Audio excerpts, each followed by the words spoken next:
সেই লড়াইয়ে আমরা অবতীর্ণ হয়েছিলাম। সেই গণতন্ত্রের লড়াই, সেই আন্দোলন, সেই সংগ্রাম এখনো শেষ হয় নাই। আজকে বাংলাদেশ সরকারের অন্তর্বর্তীকালীন সরকারের প্রধান প্রফেসর ডক্টর মোহাম্মদ ইউনূস, আপনি একজন সম্মানিত সজ্জন ব্যক্তি। আপনার কাছে আমাদের উদাত্ত আহ্বান, বিগত 15 বছরে যারা এই দেশে অত্যাচার, নির্যাতন, গুম, খুন, লুটতরাজ, দুর্নীতির সঙ্গে সম্পৃক্ত ছিল, অবিলম্বে তাদের বিচার করতে হবে। আমরা যারা এখনো রাজপথে গণতন্ত্রের সংগ্রামে অবতীর্ণ রয়েছি, বিগত 15 বছরে আমাদের বিরুদ্ধে যত সকল মামলা হয়েছে,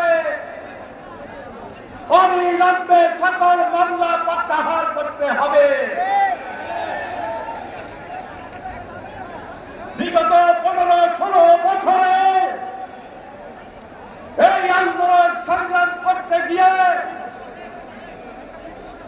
যারা গুমের শিকার হয়েছে, যারা খুনের শিকার হয়েছে,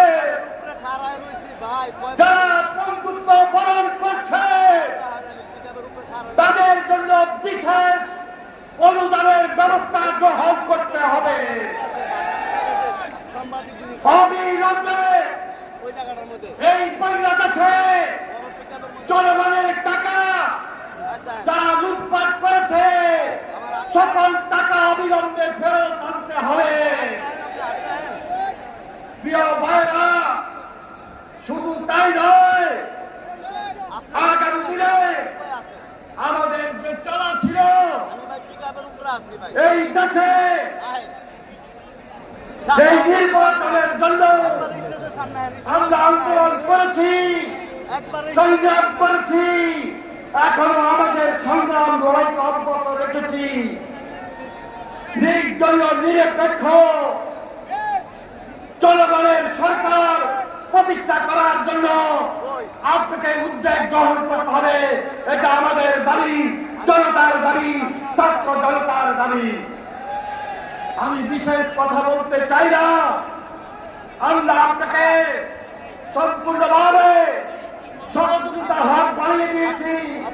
তারপরে বলছি, এই বর্তমানে যারা আপনার প্রশাসনের অফিস আদালতে রয়েছেন, সেই প্রাচীবাদের প্রেতাত্মা তাদেরকে চিহ্নিত করুন, যারা এখনো গণতন্ত্রের সংগ্রামকে বিভ্রান্তি দেখাচ্ছে, আমাদের আন্দোলনকে বিভ্রান্তি দেখাচ্ছে।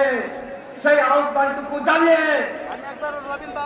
আগামীতে এই গণতন্ত্রের সংগ্রামে তিনি দীর্ঘদিন লড়াই সংগ্রাম করে আজকে অসুস্থ অবস্থায় চিকিৎসার জন্য অপেক্ষা করছেন অপসীম দেশনেত্রী বেগম খালেদা জিয়া, তার প্রতি আমরা গরিব শ্রদ্ধা নিবেদন করছি আজকের এই মহান দিনে।